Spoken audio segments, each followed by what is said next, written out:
So, ganito kami dito sa Caloocan. Kapag birthday ng mga senior, siyempre may regalo sa amin ng aming mayor. So, hindi mawawala dito ang cheese, 2 lata ng carne norte.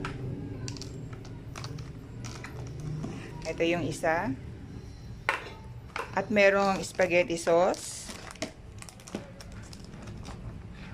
Pinoy style. At ito naman ang spaghetti mismo, yung pasta niya. At hindi lang yan, meron pang chiling 500 pesos para sa hotdog and giniling. Tapos meron pa kaming souvenir na eto, lagayan. So thank you kay Mayor ng Caloocan dito sa North, Mayor Along. Thank you.